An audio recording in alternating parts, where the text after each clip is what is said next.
Sa isang bahagi ng mundo, may dalawang palaka na matalik na magkaibigan, parang magkapatid. Ang isa ay mataba at ang isa naman ay payat. Magkaiba man ang kanilang itsura, lagi silang magkasama sa paghahanap ng saya at pakikipagsapalaran. Isang araw, habang palundag-lundag sa bukirin, nakita nila ang isang magsasaka na nag-iwan ng timba sa harap ng kamalig.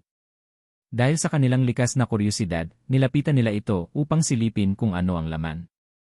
Pero dahil sobrang taas ng timba, hindi nila makita ang loob kaya tumalon na lang sila papasok. Sa gulat nila, puno pala ng gatas ang timba. Sa una, masaya silang lumangoy-lumangoy, pero hindi nagtagal, napagtanto nilang hindi sila makakalabas. Masyadong madulas ang gilid, kaya kahit anong gawin nilang pagsisikap, nanatili silang nakakulong. Makalipas ang isang oras ng pagpupumilit, huminto ang matabang palaka, at napabuntong hininga. Kaibigan, anya, walang silbi ang pagpadyak natin.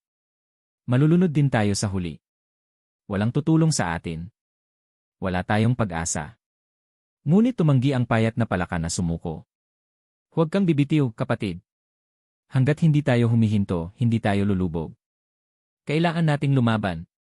At kaya nagpatuloy sila sa pagpadyak, kahit na pagod na ang kanilang maliliit na paa. Dumilim na ang paligid at lalo silang nanghina. Hanggang sa muli, nagsalita ang matabang palaka. Hindi ko na kaya, anya. Wala rin namang saysay. Sumusuko na ako. At tumigil siya sa pagpadyak.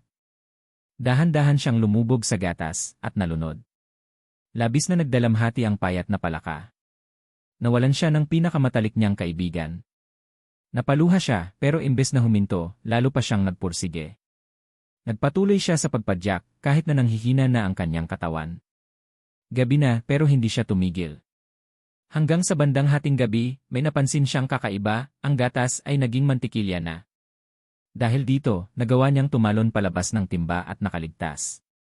Masaya siya na buhay pa siya, pero malungkot din dahil wala na ang kanyang kaibigan.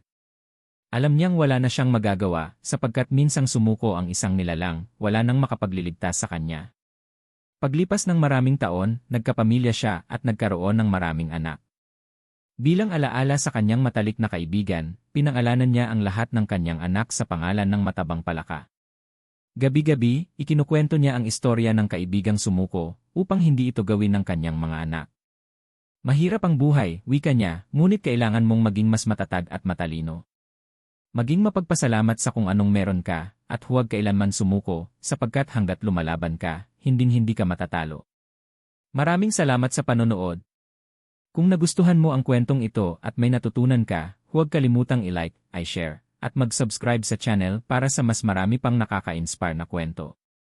I-click din ang notification bell para hindi ka mahuli sa mga bagong video. Kita-kits sa susunod na video.